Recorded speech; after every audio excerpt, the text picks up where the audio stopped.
bit more about the Enneagram. Hopefully you guys are finding this as fascinating as I did. If you haven't had a chance to take your test yet, click the link below and you can find a free test and a link to purchase the $12 paid version, which gives you like a 40-page report. It's crazy awesome. It's so good. So today we're going to be talking about the feeling triad. If you remember correctly, these are from last week or the week before. This is 2, 3s, and 4s. These numbers are driven by feelings, often resulting in shame. So where the gut triad, the underlying emotion was anger. With the feeling, the underlying emotion is shame. 2s focus outwardly, 3s inwardly, or 3s have trouble recognizing their own feelings, and then 4s concentrate their attention inwardly on their own feelings. And so let's get going. Number 2, type 2, the helper, the giver. So this person is warm, caring, and giving. They are motivated by a need to be loved and needed and to avoid acknowledging their own needs. So they meet other people's needs, often at the detriment of their own. And 2s are people who see the world through relationships, and they define themselves through their service to others. They may be selfless, loving and giving, or dependent, prideful, and manipulative. The core message, however, that they long to hear is that you are wanted and loved, and your needs matter. So if you think you might be a 2, I've got kids home, so they might be popping in. Here's what it's like to be a type 2. So when it comes to taking care of others, I don't know how or when to say no. 2s have a really hard time with boundaries, as you can imagine. And they're easy to take advantage of because they always say yes. We have a 2 in our group, and we're always working on ways to answer, yes is the answer, what's the question, and how to establish that question, how to be able to still answer it with a yes, but in a framework that has some boundaries. 2s, I'm a great listener. I remember the stories that make up people's lives. They really do. They remember details. It's really important, and it makes them feel really good when you remember details about their lives. I am anxious to overcome misunderstandings in a relationship. I feel drawn to influential or powerful people. People think I'm psychic because I usually know what other people need or want. Even people I don't know well share deep stuff about their lives with me. It's like that Andy Cohen, people tell me things, and the guy's like, he's like, got it in a cab, and the cab driver turns around and goes, I got a body in my truck. Do you know what I'm talking about? I swear, I'm not a 3, but I'm a 2, or not a 2, but I'm a 3 with a 2 wing, and people tell me stuff that I don't probably ever need to know. It seems like people who love me should already know what I need. I need to be acknowledged and appreciated for my contributions. I'm more comfortable giving than receiving. That's very true. I like my home to feel like a safe and welcoming place for others. I care a great deal about what people think of me. I want other people to think I love everyone, even though I don't. They don't want to be the one that actually says, yeah, I don't like that person. They want you to think that they do really like everyone, but secretly, like, who could possibly like everyone? No, nobody. I like it when people who love me do something unexpected for me. They are very, I think 2s have the most love languages of all. They like acts of service. They like words of affirmation. They like all those things, but definitely acts of service. Lots of people ask me for help, and it makes me feel valuable. When people ask me what I need, I have no idea how to answer. They really are at a loss with their needs. I mean, there are a lot of women who would identify as a 2, but just because you might identify as that, certainly dig deeper. But in any event, when I'm tired, I often feel like people take me for granted. People say my emotions can feel over the top. I feel angry and conflicted when my needs conflict with others. Sometimes it's hard for me to watch movies because I find it almost unbearable to see people suffer. They're really deep feelers, 2s are. And then I worry a lot about being forgiven when I make mistakes. So, who's a 2? And tell me, has this been insightful? And if you take this test, it will give you a lot of insight. And then if you also get that book, The Road Back to You, it tells you how to basically the path of transformation. It calls it spiritual transformation, but that for every single number, it's so fascinating. And I'll get through that in one of these weeks. It's just hard. I want to just give it all to you right now, but nobody wants to sit and watch Shannon on a video for hours and hours. So type 3, the performer and achiever. Hey, that's me. Success-oriented, image-conscious, and wired for productivity. They are motivated by a need to be, or appear to be, successful and to avoid failure at all costs. I started golfing this year, and I've not wanted to delve into it because, that's a sport you will fail at forever, for the rest of your life. And so why would me at 3 want to do that? Just like masochistic, but it's this stuff, and it's the personal growth. Type 3s are people who measure themselves by external achievement and the roles that they play. They may be goal-oriented, accomplished, and excel at what they do, or they can embellish the truth, be overly competitive, and focused only on their own accomplishments.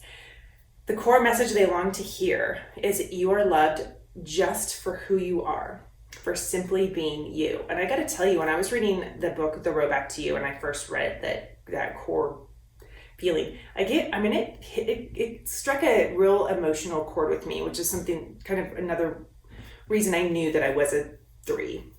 And so what's it like to be a 3? It's important for me to come across as a winner. I love walking in a room and knowing I'm making a great first impression on the crowd. I could persuade Bill Gates to buy a Mac. I don't know if I go that far, but I could be pretty persuasive. The keys to my happiness are efficiency, productivity, and being acknowledged as the best. I don't like it when people slow me down. I do not. I used to lose friends a lot when I'd go hiking with them. Not lose them as a friend, but nobody wanted to go hiking with me again because, it's the whole point of the hike is to get a crazy workout in, right? And so the faster you go, the better the workout. And it's taken me some time to realize that no, it's about the time spent with others and in nature and beauty and all those things. I still like to hike fast though, I'm not gonna lie. I'm competitive to a fault. I know how to airbrush failure so it looks like success. I'd rather lead than follow any day, and twice on Sunday, that's true. I can find a way to win over and connect with just about anyone. I'm a world champion multitasker. I keep a close watch on how people are responding to me in the moment. And that's really true when you think about a 3, that they can kind of pick up on social cues. And when we get deeper into kind of the underlying, the vice and the virtue that each number has, the vice for the 3 is its deceit. And so they can shape shift almost to whatever group or person they're talking to just based on the social cues they're getting. And it's fascinating for me as a 3 to realize that I do that, and then also to watch it now on others. It's hard for me to not take work along on vacation. It really is. Even though I have my vacation autoresponder email on, it's not necessarily means that I didn't get your email. It's hard for me to name or access my feelings. Yep. I'm not one to talk much about my personal life. That's the only one that I'd say just chuck it out of there for me because I'm way overshare, but we can't have them all. Sometimes I feel like a phony. I love setting and accomplishing measurable goals. I like other people to know about my accomplishments. I like to be seen in the company of successful people. I don't mind cutting corners if it gets the job done more efficiently, and people say I don't know how or when to stop working. So if you've got a lot of these, you might be a 3. Call me. We can start a support group. 4s. The romantic or the individualist. 4s are often found in LA, Nashville. They're very artsy people. But they are creative, sensitive, and moody. They're motivated by a need to be understood, experience their oversized feelings, and avoid being ordinary. They want to stand out at all costs because they feel like they were born and there's something substantially missing from them as a human. So type 4s live primarily in their imagination and in their feelings. They may be artistic, sensitive, creative, articulate, and inspiring, or moody, elitist, and self-absorbed. So the core message that they long to hear is you are seen and loved for exactly who you are, special and unique. Because we're all special, we're all unique, and the 4s really need to feel that they stand out and they're loved for their individuality. So what is it like to be a 4? 4s are like things that are unconventional, dramatic, and refined. I'm definitely not a fan of the ordinary. I never really felt like I belonged. I have so many feelings in a day, it's hard to know which ones to pay attention to first. Some people think I'm aloof, but I'm really just unique. In social situations, I tend to hang back and wait for others to approach me. Melancholy is comfortable for me, so it's annoying when people try to cheer me up. And this is true, like they really do. Like 4s will kind of like to marinate in their melancholy state, and that's kind of where they, find a lot of their get their creativity from, especially songwriters and artists. I'm not like everyone else. I'm very sensitive to criticism, and it takes me a while to get over it. They can hold a grudge too. I spend a lot of time trying to explain myself when people tell me what to do. I'm often tempted to do the opposite. Sometimes I just disappear and go radio silent for a few days. Very true. Like they kind of tend to recharge almost being alone. I'm okay with sad songs and stories, sad movies. Overly happy people give me a headache. Jen Colson, 4s drive you, or you drive 4s crazy, I'm sure. I feel there is something essential lacking in me. It's really hard for me to settle into a relationship because I'm always looking for my ideal soulmate.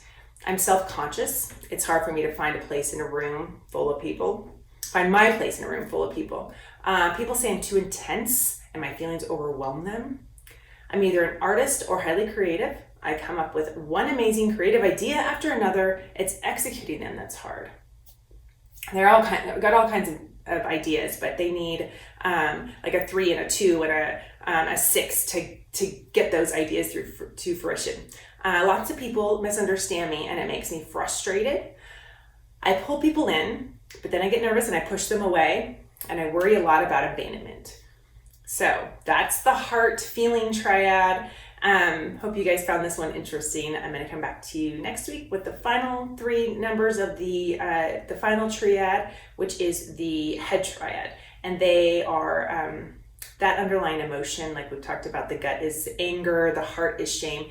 The underlying emotion in the head triad is fear. So until next week, I hope you have an awesome weekend and stay disciplined.